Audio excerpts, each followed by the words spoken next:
Hi, I'm Natasha and I work as a children's physiotherapist. Hi, I'm Carla and I'm a sports therapist and a swimming coach.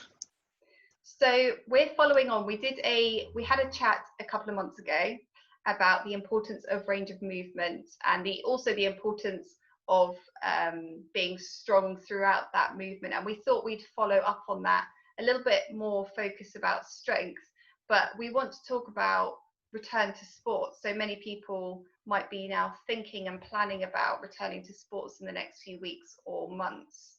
So that's going to be the focus of our discussion today.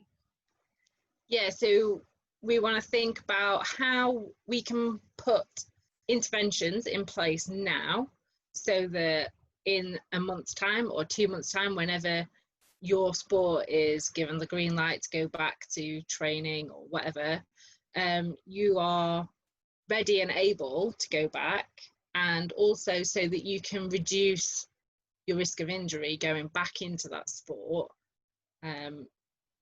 instead of just waiting until the day before and then deciding, oh, better do some work now, and then go back to sport and potentially come out injured and off for another 3 months, 4 months, whatever it may be. Yeah, so definitely avoiding that injury within the first few weeks of returning. I think it sort of this situation speaks quite nicely to why keeping fit throughout the year and over a long period of time is really important. So we know that our fitness levels, the better our fitness levels, the less risk of injury. But also, again, back to our chat last time, having a full range of movements really important. But not only a full range of movement, but being strong throughout that full range of movement is also going to help reduce injury risk.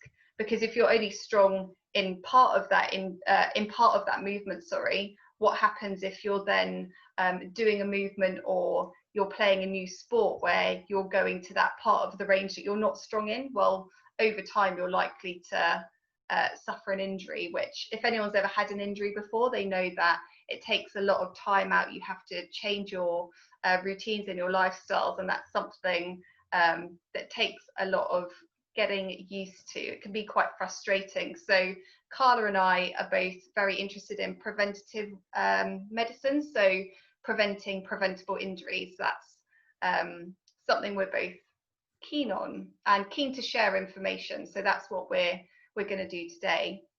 So if we just start by talking about kind of what is strength, and then we'll talk about some sporting examples just to give context. And I think everything is going to be sport specific anyway, because each sport has a variety of different elements of strength within it, depending on what kind of a movement you're doing. But in terms of just strength as a word, I think it is our functional movement and our ability to just basically be able to move every day, and in each activity that we do. We're not just a big pile of jelly on the floor, like we've said before. We need that ability to be able to move.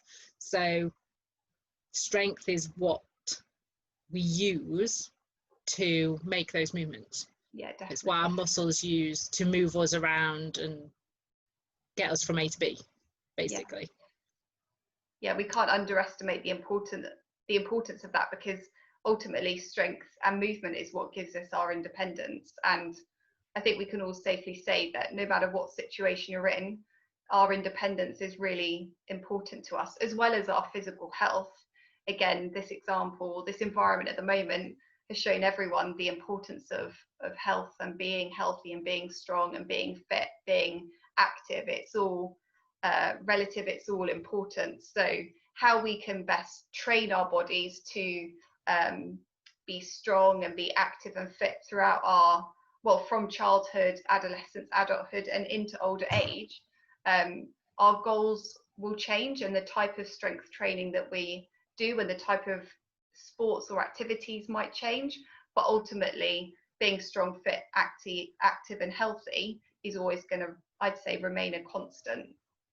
Maybe not. Again, it depends on your motivation, but certainly in the context of which we're talking today about return to sport, thinking about what can you be doing, what have you done. So it's always important to think, what have you done, what's your history of training and fitness and mobility, but what can you do today or as of today to make changes and make improvements. Yeah, definitely. And I think it's important, like you say, that we put this plan in place, and we are understanding why we're doing certain things to enable us to get back to our sport. But also it's a good sort of reflective tool. Should we ever find ourselves in this situation again, we can look back and say, well, actually, I did that last time, and yeah, it worked. No, it didn't work. But also we can use it as a bit of a self-reflective period, and we can look at maybe what our weaknesses are at the moment and how we can turn those weaknesses into our strengths. Yeah. So that we can go back to our sport, whatever sport it may be, even, I want to say, stronger than before in terms of our playing ability or our competitive ability, because we've worked on our weaknesses, and our weaknesses have now become our strengths, and our strengths have become even stronger.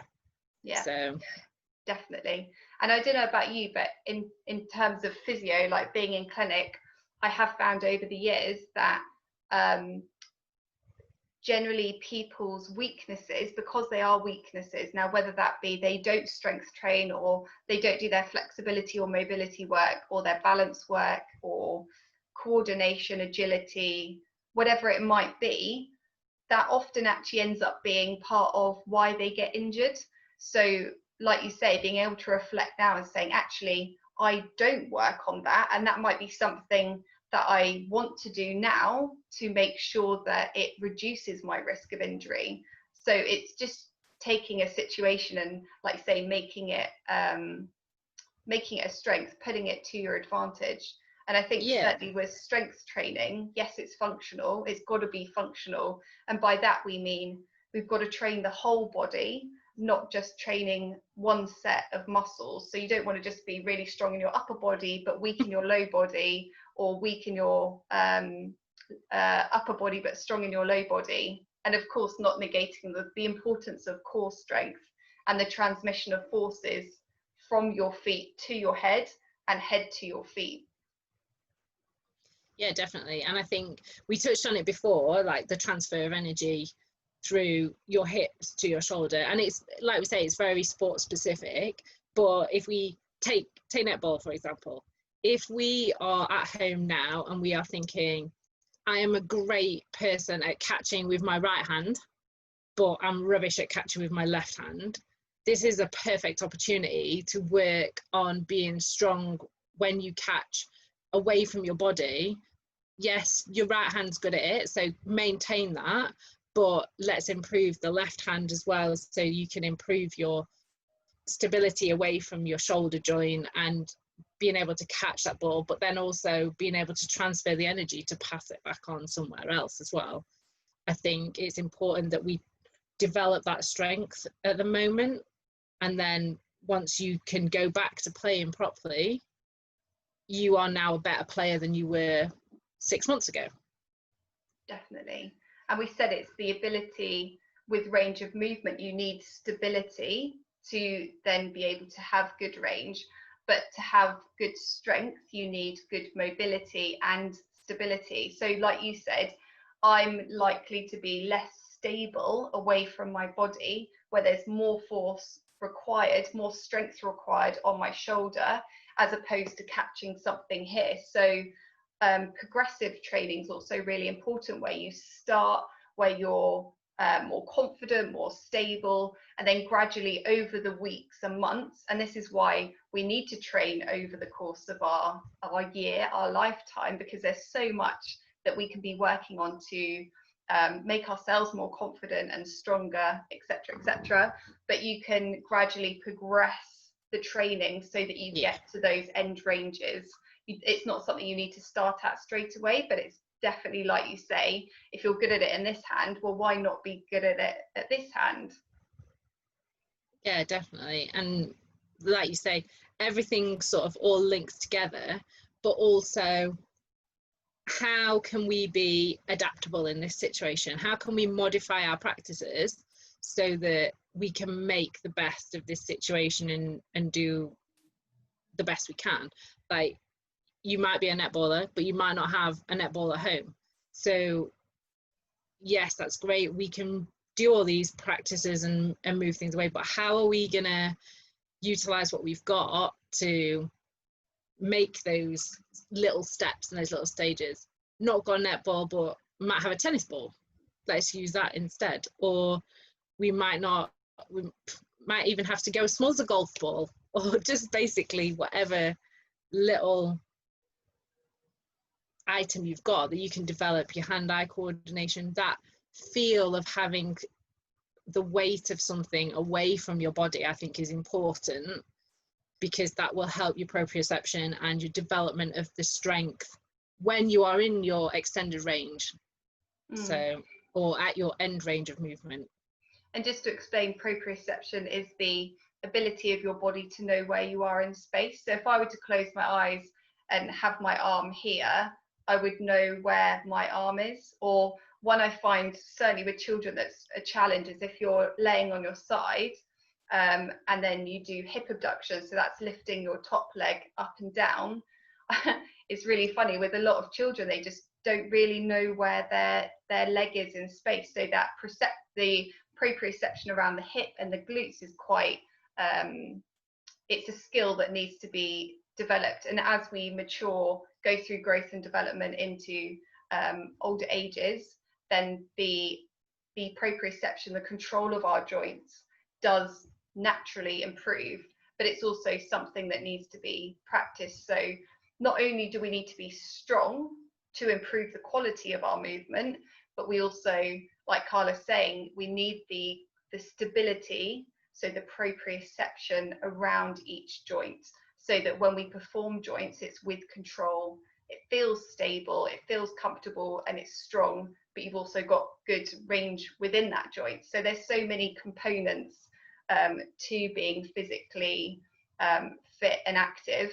Then if you add a sport onto that, and you've got to be able to cope with the demands of that sport, then that's why we have to train sports specifically. So not only have you got your basic strength, fitness elements, agility elements, it needs to be geared very specifically to the movements, the speeds, the changes of direction, the ability to be able to reach and jump behind you. So the connection between your lower limbs and your upper body, you've got to think and plan and train to utilize the whole body. And I think in this current situation, it'd be interesting to see if people went away and actually tried some of the proprioception ideas. Like, I think they'd be surprised that maybe they think they're really good at it, but actually they might be quite bad at it now because they haven't done this intense training for 3 months or something like that. And then at least that gives you an idea of a starting point. And right, this is where I am right now. What do I need to do over the next 2 months to get me to where I want to be? But also, how do I keep myself interested in that sport and motivated and make it fun for myself? Because I know there'll be times where I'm like, I really don't fancy doing this today, just because it's the same 4 walls or the same garden or the same one piece of equipment that you've got. How do you add that variety to your strength training? How do you make it more interesting?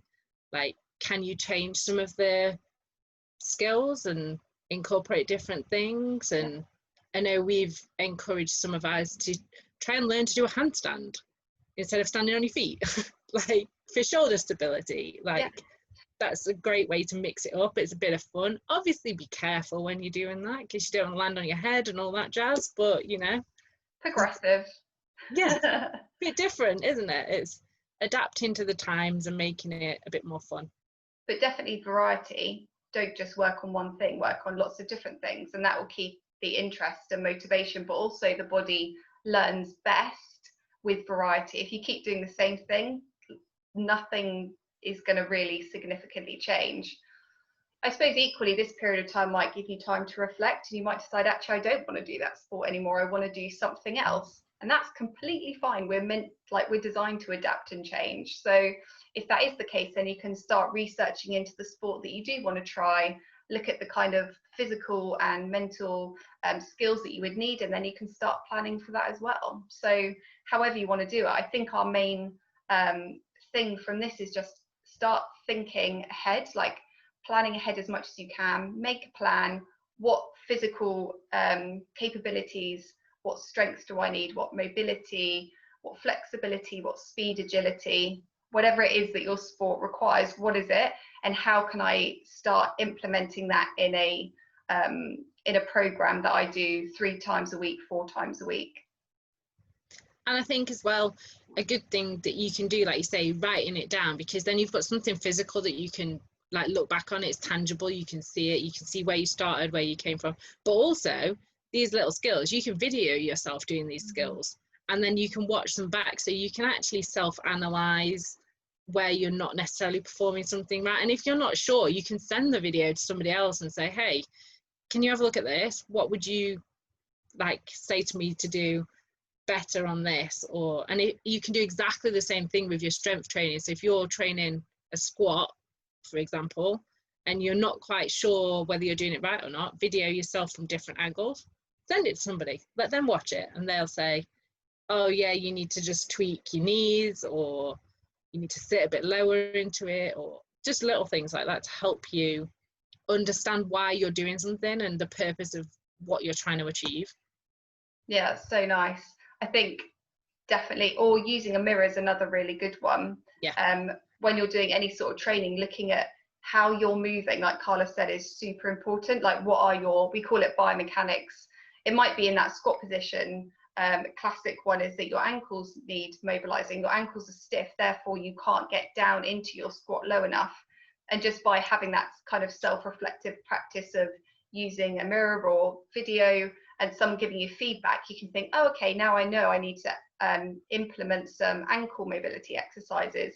That will improve my strength, which means I can get better depth on my squat and actually produce more power or more strength through that squat. So definitely, I like the video idea. That's a really, really good idea. Perfect. That's it. So be inundated with videos now after this. Yeah. Everyone's sending them you. So we'll end it there, but we might be back to do something else. If you've got any comments, general questions, just pop it in the comments box and ask, and we'll get back to you. But we hope you've enjoyed it. Make sure you plan, think ahead, and enjoy getting back to your sports. Yes, have fun and turn your weaknesses into strengths. Like that.